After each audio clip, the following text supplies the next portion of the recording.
अपने रिश्तों को देखना एक सेकेंड। कुछ रिश्ते होंगे जो आपके बड़े मजबूत होंगे, बहुत अच्छे, बहुत प्यारे होंगे, और कुछ होंगे जिसमें बिना बात के गड़बड़ गड़बड़ चलती रहती है। कुछ ऐसे होंगे जिनका आपके साथ इस जीवन में ऐसा कोई रिश्ता नहीं है, लेकिन बहुत घनिष्ठता है, बहुत प्यार है, बहुत सम्मान है। और कुछ रिश्ते हैं जो आपके क्लोज रिश्ते हैं, लेकिन उसमें टक्कर ही होती रहती है, टक्कर ही होती रहती है, टक्कर ही होती रहती है। और जिनके साथ आपकी टक्कर हो रही है उनकी सबसे बनी हुई है अच्छी, लेकिन आपके साथ टक्कर हो रही है। आपकी भी सबके साथ बहुत अच्छी बनी हुई है, सिर्फ उस एक आत्मा के साथ टक्कर हो रही है। तो कभी रुक के सोचा नहीं, इसी के साथ मेरी टक्कर क्यों होती रहती है? बाकी सबके साथ तो मेरा सब कुछ बहुत अच्छा है, क्यों उस आत्मा के साथ टक्कर हो रही है? क्यों उस आत्मा के साथ टक्कर हो रही है? जब याद रहेगा कि मैं आत्मा हूँ, वो भी आत्मा है, मैं भी पहले एक शरीर में थी, वो भी पहले एक शरीर में थी, मैं भी आगे एक शरीर में होंगी, वो भी आगे शरीर में होंगे, और हमारे कर्म और संस्कार हमारे साथ साथ चलते हैं, तो हमारे कर्मों के हिसाब किताब भी हमारे साथ साथ चलते हैं। तो आज मैंने जिसके साथ टक्कर कर ली, गांठें बांध ली, और वो भी नेगेटिव गांठें बांधी, हम पहले भी मिले थे, आज भी मिल रहे हैं, हम फिर भी मिलेंगे। ध्यान रख लो कि अगली बार जब मिलें तो वो मीटिंग कैसी होनी चाहिए, अगली मीटिंग कैसी चाहिए, अगली मीटिंग कैसे चाहिए। इसलिए जब अंतिम संस्कार होता है तो पंडित जी हमें वो छोटी छोटी लकड़ी देते हैं ना, और कहाँ कहते हैं लकड़ी को क्या करो, तोड़ो। तो वो लकड़ी को तोड़ने से हिसाब किताब नहीं टूटते हैं, लेकिन वो हमें सिखाते हैं कि अपने हिसाब किताब को क्या करना होता है, ख़त्म करना होता है। तो हिसाब किताब ख़त्म कैसे होगा? हम तो और ही उलझ गए उस आत्मा के साथ जाने से पहले। तो जैसे हर वर्ष एक क्लोजिंग बैलेंस शीट होता है, 31 मार्च क्या होता है, एक क्लोजिंग बैलेंस शीट होता है। उस पूरे साल में कितना प्रॉफिट कितना लॉस, वो क्लोजिंग बैलेंस शीट है। वो ही बैलेंस शीट अगले दिन क्या बन जाती है, वो बन जाती है 1 अप्रैल को ओपनिंग बैलेंस शीट। मैं आत्मा इस शरीर के अंदर जो प्रॉफिट जो लॉस किया सारा दिन हर रोज़, और जिस क्षण मुझ आत्मा ने शरीर छोड़ा, क्लोजिंग बैलेंस शीट। मैं आत्मा जाकर माँ के गर्भ में प्रवेश किया, कुछ महीनों के अंदर बच्चा पैदा होता है, और कुछ ही दिनों में उस बच्चे की जन्म पत्री बन जाती है। वो है उस आत्मा की ओपनिंग बैलेंस शीट, 1 अप्रैल की बैलेंस शीट है। और पहले दिन ये पता चल जाता है कि 10 साल बाद ये होगा, 15 साल बाद ये होगा, फिर ये होगा, फिर ये होगा। ये सारा कुछ कैसे पता चला? क्योंकि ये सारा कुछ आधार पर है कि वो आत्मा कौन से कर्म अपने साथ लेकर आई है। तो जैसा मेरा कर्म वैसा मेरा भाग्य सिर्फ इस जीवन काल में नहीं होता। मैं आत्मा वो कर्म लेकर दूसरे शरीर में जाती हूँ, और मेरा अगला भाग्य भी मेरे वो ही कर्मों के आधार से चलता है। तो किस आत्मा के लिए आप अपने कर्म और भाग्य को बिगाड़ने के लिए रेडी है? बिगाड़ना चाहिए किसी के लिए भी, बिगाड़ना चाहिए किसी के लिए भी। सामने वाला जो गलत कर रहा है वो अपना भाग्य बिगाड़ रहा है। कोई भी हमारा भाग्य नहीं बिगाड़ सकता, वो कुछ भी कर ले, वो हमारा भाग्य नहीं बिगाड़ सकता, क्योंकि हमारा भाग्य उनके कर्मों से नहीं, हमारा भाग्य किसके कर्मों से बनता है, अपने कर्मों से बनता है। तो किसी भी आत्मा के साथ कोई नेगेटिव गांठें बांध के नहीं रखने हैं। जीना भी मुश्किल होगा, जाना भी मुश्किल होगा, और अगली बार जब मिलेंगे तो भी बहुत मुश्किल होगा। इस बार जिन जिन लोगों के साथ मुश्किल लग रहा है उनसे हम पहले मिल चुके हैं, और पिछली बार हम कुछ ऐसा करके आए हैं, करके आए, नो प्रॉब्लम। इस बार चेंज कर लेते हैं, इस बार चेंज कर लेते हैं। इसलिए इस बार वहाँ से कोई भी एनर्जी आए, अगर हम अपनी तरफ से दुआएं भेजेंगे तो हमारी तरफ से जाने वाला कर्म क्या हो जाएगा, क्या हो जाएगा हमारा कर्म, यस, चेंज हो जाएगा। एक बॉल पकड़ो, ऐसे एक गेंद पकड़िए अपने हाथ में, 1 मिनट पकड़ के रखो, ऐसे पकड़ो ध्यान से। दूसरों को नहीं देखना है कि दूसरे कैसे फेंकते हैं, वो जैसा फेंकेंगे वो उनका भाग्य बनेगा, ठीक है। पकड़ लिया। अब सोच समझ कर आपके सामने जो दीवार है इधर, जो मेरे पीछे है, कर्म की बॉल को आप अपने फेंकिए। अभी फेंको, सोच समझ के फेंकना, अच्छे से फेंक दिया। ये जो कर्म है ना, मेरी सोच, मेरा बोल, मेरा व्यवहार, ये कर्म होता है। सिर्फ बोल और व्यवहार कर्म नहीं होता, सोच, भाव, भावना, इंटेंशन, वो भी कर्म होता है। फेंक दिया बॉल, अब जो बॉल फेंकी है वो फिर कहाँ जाएगी? वो कहाँ जाएगी? वापस आएगी।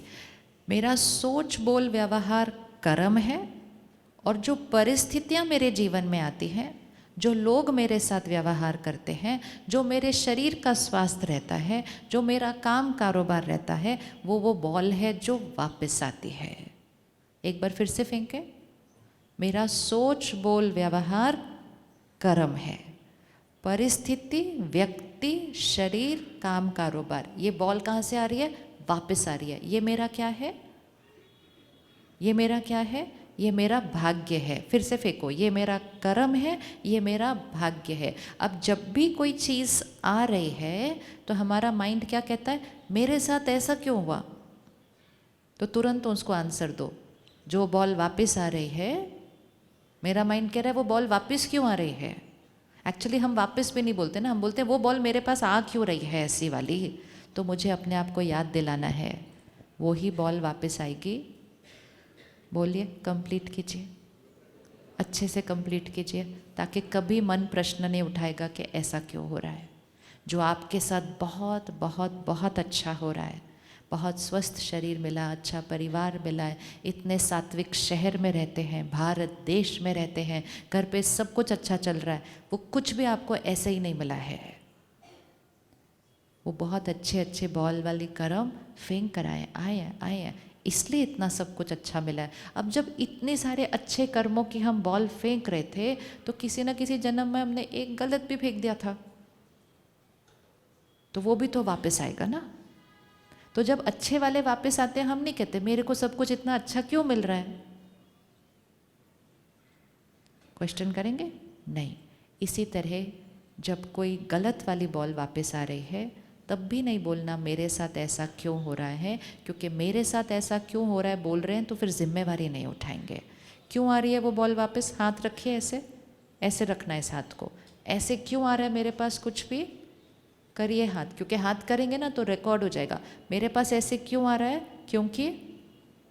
क्योंकि मैंने कभी ना कभी भेजा था। ऐसे कुछ आ नहीं सकता जब तक ऐसे गया नहीं। कर लो इसको एक दो बार। ऐसे कुछ आ नहीं सकता जब तक ऐसे गया नहीं, ऐसे कुछ आ नहीं सकता जब तक ऐसे गया नहीं। अब उस व्यक्ति को देखो जो आपके साथ गलत व्यवहार कर रहा है, ऐसे आ रहा है, वो ऐसे आ रहा है ना, व्यक्ति सामने से आएगा, उसका व्यवहार ऐसे आ नहीं सकता जब तक मैंने ऐसा कुछ किया नहीं था। लेकिन मैंने तो उनके साथ कुछ गलत किया ही नहीं, लेकिन मैंने उनके साथ कुछ गलत नहीं किया, वो सच है, लेकिन मैंने उनके साथ कुछ गलत नहीं किया इस शरीर में आने के बाद। लेकिन हम पहले मिल चुके हैं। क्या आपको याद है आपने पहले किसी के साथ कुछ किया था कि नहीं? किसी को याद रहेगा? नहीं। तो इसको समझ लीजिए और फिर चलना बहुत आसान हो जाएगा कि कोई अगर मेरे साथ आज गलत कर भी रहा है, वो मेरी वही वाली गेंद है जो मैं पहले फेंक कर आई हूँ। अब पिछली बार फेंक दी, लेकिन उसको देखकर अब मैं अगर परेशान होंगी, दुखी होंगी, नाराज़ होंगी, चिढ़ूंगी, तो मेरी अब नई वाली बॉल भी कौन सी हो जाएगी? ये वाला आप आंसर दो। फिर मेरी नई वाली गेंद, मेरा अभी का कर्मा भी कैसे हो जाएगा? वो भी फिर से नेगेटिव आ रहा है, क्योंकि मैंने पहले नेगेटिव भेजा था। अब मुझे कौन सा वाला भेजना है? अच्छे से बोलिए, पक्का? भैया कहाँ गए हमारे? अब हमें कौन सा वाला भेजना है? किसी और पर एहसान नहीं। मुश्किल या आसान? मुश्किल या आसान? अब इस बार पॉजिटिव भेजना। अच्छे से आसान बोलो, सारा दिन भेजने आज। मुश्किल या आसान? बहुत आसान, बहुत आसान। जब याद रहेगा कि हम अपने लिए कर रहे हैं, बहुत आसान। जब लगता है हम उनके लिए कर रहे हैं, तो मन कहता है क्यों मैं इतनी मेहनत करूं उसके लिए, क्यों मैं करूं। हर क्षण समय के तीनों काल साथ साथ काम कर रहे हैं। फिर से हाथ रखो, तीनों काल देखो। जो सामने से बात आ रही है वो आपका पास्ट वापस आ रहा है, जो पास्ट कर्म किया था वो वापस आ रहा है। इस समय मैं कैसा सोचूंगी, बोलूँगी, व्यवहार करूँगी, वो मेरा वर्तमान, मेरा प्रेजेंट कर्मा क्रिएट हो रहा है। और जो मेरा प्रेजेंट होगा वही मेरा अब आखिरी वाला तीसरा काल आप बताओ, मेरा पास्ट आया, मेरा प्रेजेंट क्रिएट हुआ, और जैसी मैंने अभी बॉल फेंकी वैसी बॉल अब फिर से आएगी, वो मेरा फ्यूचर है। तो पास्ट आ रहा है, प्रेजेंट क्रिएट हो रहा है, और फ्यूचर डिसाइड हो रहा है। तीनों काल साथ साथ चल रहे हैं, इसीलिए कहा जाता है त्रिकालदर्शी होकर हर कर्म कीजिए। त्रिकालदर्शी होकर मतलब समझकर कि ये जो मेरे साथ हो रहा है ये पहले मैंने किया था, तो पास्ट याद आ जाएगा।